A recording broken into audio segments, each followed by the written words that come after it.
I'm sure at this point Marvel Rivals needs no introduction. The 6v6 third-person shooter game with all the Marvel Rival classics.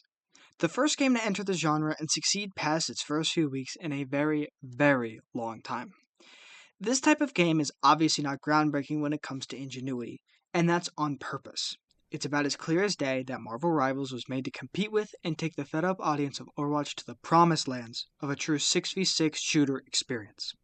As a member of the Overwatch 2 community, we've heard more than anyone that Marvel Rivals will kill off the titan of a game we love. But how true is this really?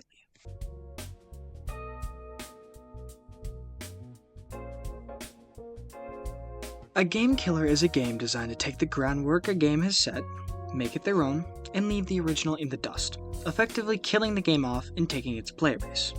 There are 3 stages of game killers. The first, or infant stage, is called a copycat.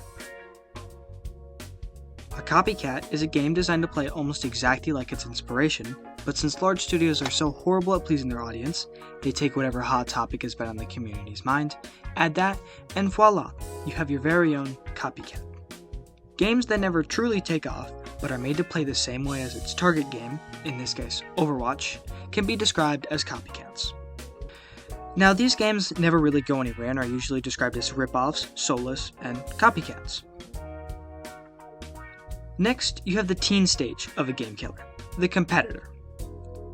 A competitor is a game that starts to make big companies sweat a little and realize they aren't the only companies who can make something people want to play. Now, these cases are rare.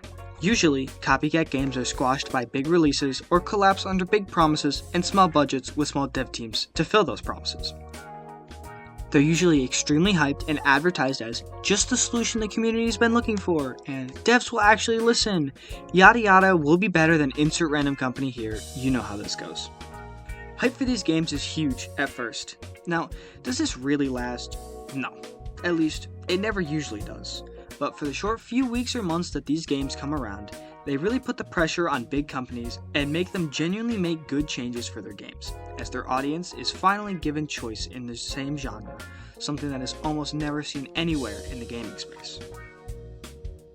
And the final form of these copycat games, the adults in this analogy, what every copycat game is trying to achieve the status of, the killers.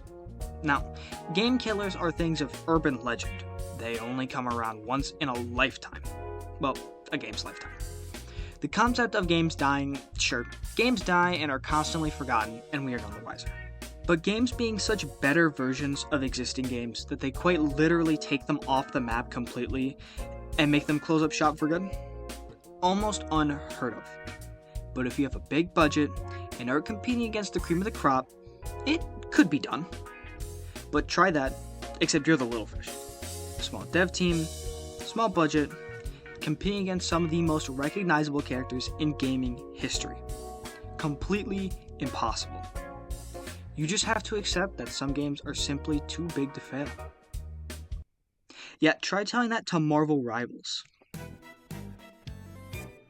Now, what I've just described is the concept, the rise, and inevitable fall of all copycat games that have ever dared to step into the ring with the big fishes. So the big question, does Marvel Rivals fall into that rubric? And if so, where?